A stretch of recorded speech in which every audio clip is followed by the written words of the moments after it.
Hi friends, let's continue with our numericals of assignment chapter number 5. Now we are taking, in today's session we will be taking certain numericals which are based on free body diagram and involving tension. Okay, so let's switch over to directly 15 number.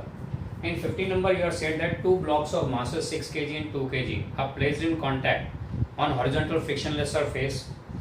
If force of 2 Newton is applied to mass 6 kg to move them together, what is the acceleration of 2 kg block? What will be the force on this block? चलो यहाँ पे बोले दो block एक 6 kg और दूसरा 2 kg and force is applied on the 6 kg mass. So what you are given is on a frictionless surface there are two blocks. ये 1 number and दूसरा ब्लॉक बाजू में नंबर 2. ओके पहले का मास m1 is given 6 kg, second का मास m2 is given 2 kg. Okay, both are in contact with each other and a force of 2 Newton is applied on 6 kg body. यानी force F यहाँ लगा है. तो हमको find करना एक्सेलरेशन क्या होगा सिस्टम का, और दूसरा force acting on second block यानी F2 ढूंढना है हमको. Force acting on second block ढूंढना है. ओके, तो उसके लिए see as it's a frictionless surface, this force will move both of them together. This will be responsible for moving both of them. So acceleration will be force upon total mass, that is 2 upon 6 plus 2, and that comes out to be 0.25 meter per second square. Okay, so that's the acceleration of this system. Force upon friction नहीं है इसलिए कोई part, none of the part of this force is used up in friction, against friction. Okay, now second पे कितना force लग रहा है, तो we have to find F2. F is equal to m into a, और किसके second के लिए ढूंढना था m2 into a तो दोनों का सेम है. So this will be mass of second one is 2 into 0.25, that is 0.5 Newton. So force acting on this one due to this block 2, force F2 here is 2 Newton.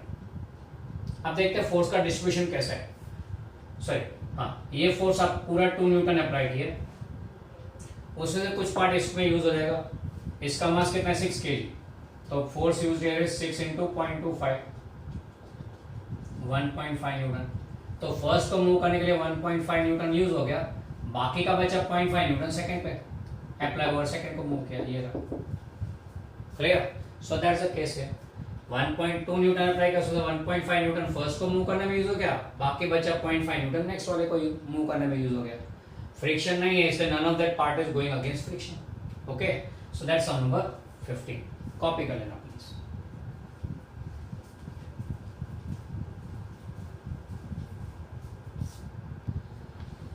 चलो अगला सवाल number 16. आगे दो block था, तीन block आ गए. 3 blocks of masses 1 kg, 2 kg and 3 kg are placed in contact with each other on horizontal frictionless surface. Force of 12 Newton is applied on free side of mass 1 kg. Calculate acceleration of the system of these 3 blocks. Secondly, find contact force acting on 2 kg block by 1 kg and contact force on 3 kg block. अब यहाँ पे आपको दिया हुआ है 3 block है.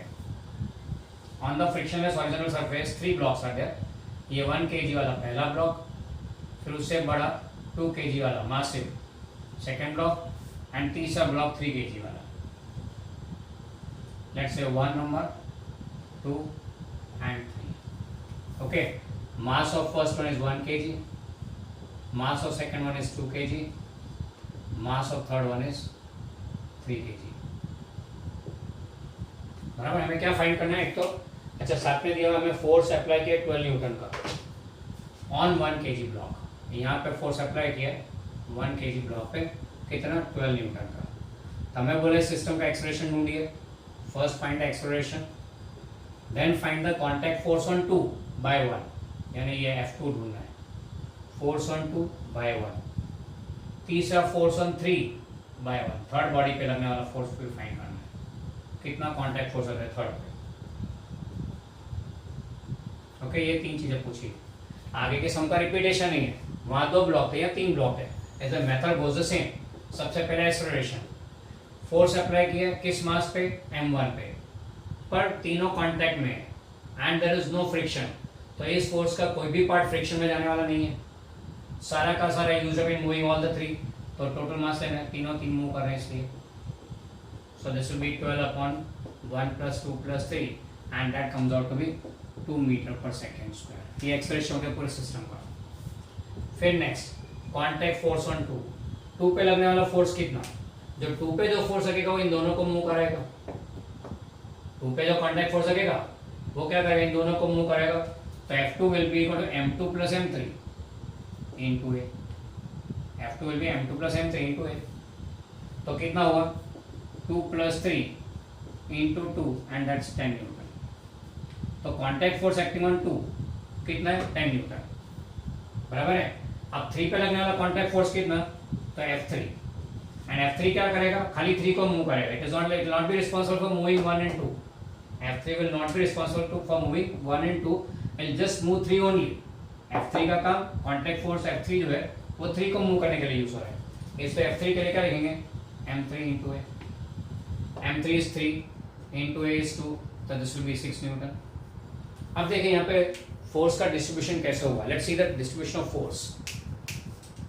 Apply to 12 newton, बराबर 12 Newton यहाँ पे लगा।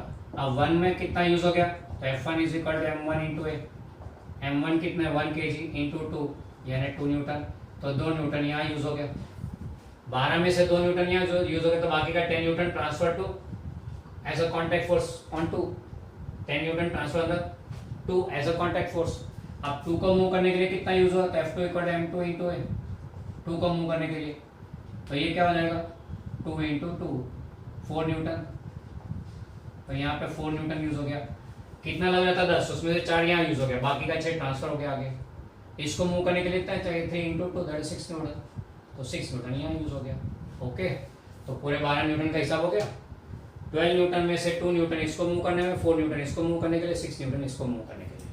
And that's how the force is distributed when you push a block. Okay, यहाँ 3 ब्लॉक साथ में थे, आगे 2 ब्लॉक का कैसे करें, 3 ब्लॉक का। This was just an advance extension of that particular previous sum 15th one.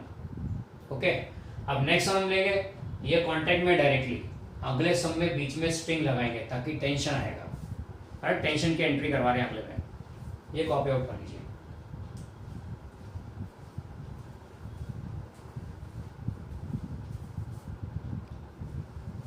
अच्छा, next 18 number, sorry 17 number.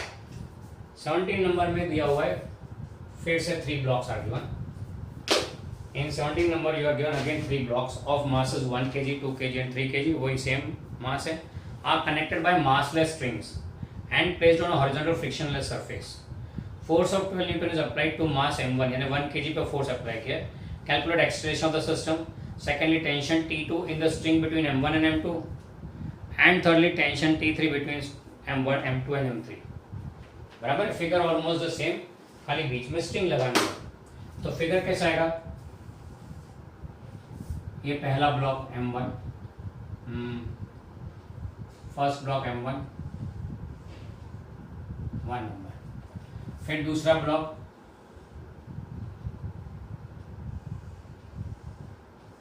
m2, दोनों के बीच में ये स्ट्रिंग टाई की हुई है, ये सेकेंड ब्लॉक। और फिर third block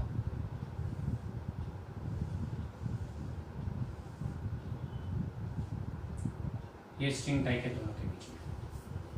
all the 3 blocks are on frictionless surface. याद रखिए फ्रिक्शनलेस सरफेस है, अभी तक फ्रिक्शन की एंट्री नहीं करवाई हमने, बराबर है। अब यहाँ पे तीनों का मास दिया हुआ है, m1 equal to 1 kg, m2 equal to 2 kg, m3 equal to 3 kg। अब क्या बोला है, force is applied on m1, 1 पे फोर्स लगा कितना, यहाँ पे पुलिंग फोर्स होगा, पुशिंग नहीं है, पुलिंग फोर्स होगा F। कितना अप्लाई किया 12 न्यूटन। आगे के सब में था वैसे ही वैल्यूज आ गया, खाली नया क्या है इसमें, और string is kept in between, that's all. हमें फाइंड करना है acceleration of the system, tension in the string between 1 and 2, इसको T2 नाम दिया हुआ है। फाइंड करना है tension between the string in the string between 2 and 3, उसको T3 बोला हुआ है। ये 3 चीजें फाइंड करनी है। ओके, चलो शुरू करते हैं। सबसे पहले एक्सेलरेशन ए, फ्रिक्शनलेस सरफेस है तो पूरा का पूरा फोर्स तीनों को खींचने में लगेगा। स्ट्रिंग का नेग्लिजिबल मास है, इसलिए स्ट्रिंग का मास तो गिरना नहीं है, तो this will come out to be 2 meter per second square acceleration. फिर वहां गए T2। अब फोर्सेस देखिए यहाँ पे कैसे लग रहे हैं। ये फोर्स F 1 को पुल कर रहा है, 1 is connected to the string, तो जैसे ही F इसको पुल करेगा 1 को, तुरंत यहाँ पे स्ट्रिंग में टेंशन क्रिएट होगा, ऑपोजिंग आएगा, इस एक्शन का रिएक्शन आएगा, and that will tension here T2, बराबर है। ये टेंशन क्या करेगा, ये टेंशन ट्रांसफर होगा ऑन टू इक्वल, क्योंकि स्ट्रिंग लाइट एंड इनएक्सटेंसिबल है, तो T2 यहाँ लगेगा, जो T2 2 को खींच रहा है, यानी F में से जो T2 जनरेट हुआ टेंशन T2, वो T2 सेकेंड एंड थर्ड को पुल करने में यूज हो रहा है। T2 will be pulling like this, तो दोनों एक साथ खींचेंगे। अब ये T2 के कारण यहाँ पे फोर्स टेंशन क्रिएट होगा, T3 बोल दिया इसको, एंड ये T3 ट्रांसमिट होकर यहाँ आएगा T3, वो T3 थर्ड को पुल करेगा। ओके, तो हमें ये T2 एंड T3 ढूंढना है। आ जाओ, दिस T2 सीधी सादी बात करें तो T2 is responsible for pulling 2 and 3, T2 is responsible for pulling 2 and 3, so T2 will be equal to M2 plus M3 into A। यहाँ पे कंडीशन क्या है, फ्रिक्शन अवेल नहीं है, इसलिए फ्रिक्शन नहीं है, इसलिए ये दोनों को ही पुल कर रहा है, बाकी और कहीं यूज नहीं हो रहा है। तो T2 पुलिंग 2 and 3, तो it will be 2 plus 3 5 into 2 यानी 10 न्यूटन हो गया। ये T2 का वैल्यू 10 न्यूटन हो गया। फिर T3 क्या कर रहा है, खाली 3 को पुल कर रहा है, खाली T3 will be pulling only 3, so M3 into A, so this will be 3 into 2 यानी 6 न्यूटन। ओके, ये आ गया T2 and T3। ये एक अप्रोच हो गया T2 T3 ढूंढने का, बराबर। हम लोग सेकंड मेथड लेंगे। सेकंड मेथड में हम लोग क्या करेंगे, फॉर T2 फाइंड करना है यहाँ पे सेकंड पे, तो फॉर ब्लॉक 2 के लिए क्या लिखेंगे, ब्लॉक 2 के लिए सॉरी एक मिनट, हाँ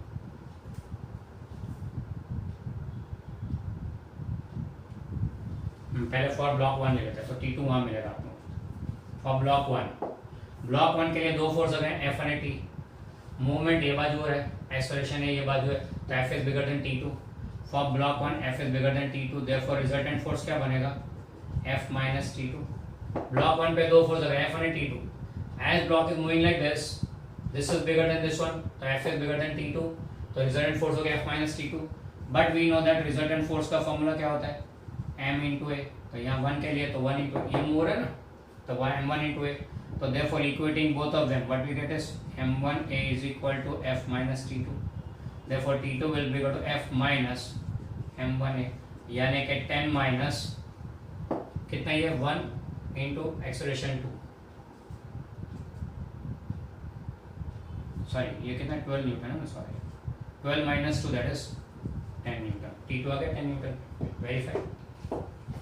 अच्छा, अभी T3 ढूंढना है, तो T3 के लिए फॉर ब्लॉक 2, ये अप्रोच हम क्यों ले रहे हैं, आप बोलोगे सर सीधा सीधा हो गया था, तो फिर ये सीधा सिंपल सा हो रहा है, तो ये क्यों, it's an approach of free body diagram which will be applying. इस केस में इजीली हो गया, शायद दूसरे केस में ना भी, इसलिए हमने यहाँ पे ऑल्टरनेट मेथड लिया। चलो फॉर ब्लॉक 2, ब्लॉक क्यों मूव कर रहा है, T2 is bigger then T3, T2 is bigger then T3, therefore resultant force क्या होगा ब्लॉक 2 पे, T2 minus T3, but we know that resultant force is M into A, M2 into A, तो therefore ये दोनों को equate कर दिया, M2A is equal to T2 minus T3, therefore T3 क्या होगा, T2 minus M2A, T2 कितना है 10 न्यूटन लाए, माइनस M2A 2 into 2 यानी 4, तो T3 comes out to be 6 Newton. हो गया, ये सेकंड मेथड है।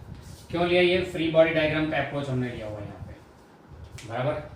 अब पूरी घटना में हुआ क्या वो देखते हैं, what actually happened, how the force is distributed. तो अब देखना है यहाँ पे how the force is distributed, वो देखना है यहाँ पे, तो 12 न्यूटन फोर्स अप्लाइड किया, पुल किया उससे। पहले वाले में कितना यूज हुआ, तो 1 into 2, पहले वाले के लिए कितना यूज हुआ, M1 into A that is 2 Newton, तो 2 न्यूटन यहाँ यूज हो गया, 12 में से 2 यूज हो गया, बाकी का 10 टेंशन, बाकी का 10 न्यूटन इज टेंशन, एंड ये टेंशन यहाँ ट्रांसफर हुआ, क्योंकि स्ट्रिंग इनएक्सटेंसिबल है तो थोड़ा भी यहाँ यूज नहीं हुआ, 10 न्यूटन में से कुछ भी स्ट्रिंग में यूज नहीं हुआ, नो फ्रिक्शन, तो वहाँ भी नहीं, 10 पूरा का पूरा सेकंड पे अप्लाई हुआ, अगेन T2 का वैल्यू 10। अब सेकंड पे अप्लाई हुआ 10 न्यूटन, इसको मूव करने के लिए यूज होता है F2 is equal to M2 into A, M2 2 है तो 2 into 2 यानी 4 न्यूटन हो गया, तो 4 न्यूटन यहाँ यूज हो गया 10 में से, 10 में से 4 न्यूटन यहाँ यूज हो गया, तो बाकी का 6 न्यूटन ट्रांसफर हुआ इधर, बाकी का 6 न्यूटन ट्रांसफर हुआ T3 में, तो T3 यहाँ पे आ गया, जो इसको पुल करने में आया, इसका कितना है force, to move this block force required है 6 न्यूटन, हो गया 6 न्यूटन, यहाँ यूज कंप्लीट, कोई फोर्स बचा नहीं, क्लियर। तो ये सिस्टम है इसमें। Second method is important because will be solving majority of sums using this approach. Resultant force find करने का इक्वेट कर दिया हमसे ma से एंड फिर सिंप्लीफाई करो, दैट्स ऑल, बराबर है। इसको बोलते हैं free diagram, free body diagram, FBD method, free body diagram method, okay. बाकी ये तो नॉर्मल लॉजिक पर से है, ये first method is by logic, पर second method is more important for us, okay. ध्यान से देख लो एंड फिर नोट कर लो इसे।